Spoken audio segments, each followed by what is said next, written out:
also met many new people and formed new friendships, from Sure Start centre managers to CEOs of great businesses, from supermodels to super nurses. I suspect I made the odd enemy too, but I hope only because I was loyal and determined to be the best I could. I discovered that every day out in public as the Prime Minister's spouse meant a day of great scrutiny of what I was wearing.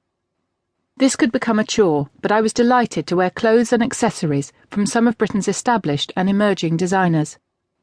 And while I've never pretended to be a fashion model myself, I have certainly taken my turn standing next to some of the world's most beautiful women, and I've learnt to enjoy looking good in my own way next to them too. To get the most out of my time at number 10, I knew I needed to just put my all into it. I know I was a frenetically busy person during my time there, as friends and family will attest, and thankfully may never need to be quite so busy again. I could land back from a trip representing Britain on the far side of the world, and then slip back into the kitchen to make a family meal, and by the evening find myself struggling for recognition on a guest list to enter a trendy Soho club to attend a friend's book launch.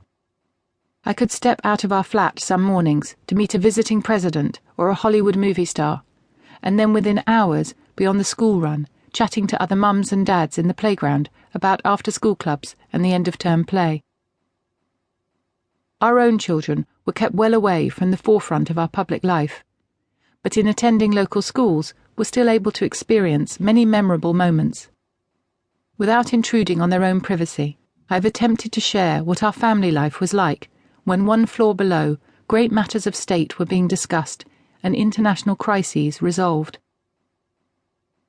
John and Fraser arrived as very tiny people, but walked out with us for the last time, fully aware that as a family we were all very proud of each other, and relishing the time we could now spend together, book writing notwithstanding. But I have no regrets.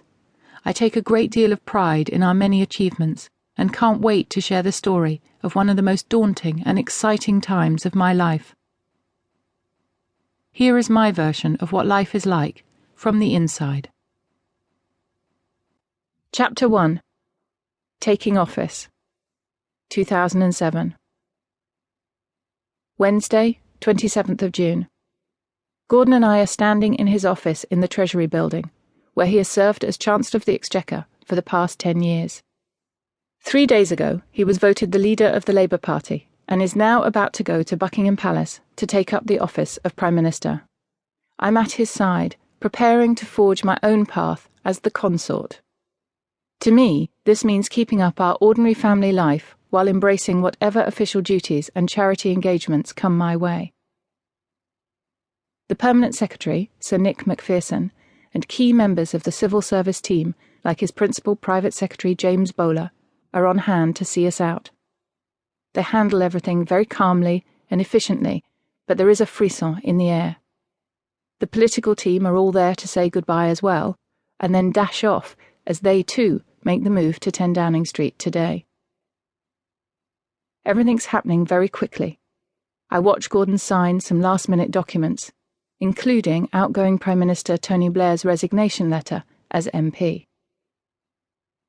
This is a moment that I don't know if either of us thought would ever come. I've always understood that because Gordon is Gordon, he has every likelihood of reaching the top in politics. However, the golden rule in politics seems to be to plan and hope for everything and nothing. So I decided very early on that I would keep up my own interests and maintain a fairly calm reserve for whatever our future together held.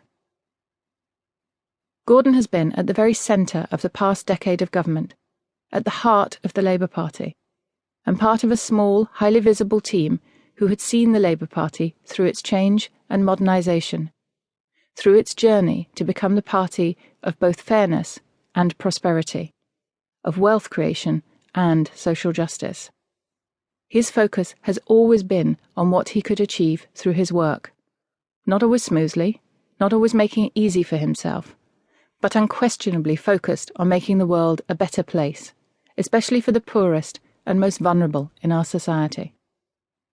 For my part, I'd known Gordon for more than a decade, and been married to him since 2000, in the full glare of publicity which came with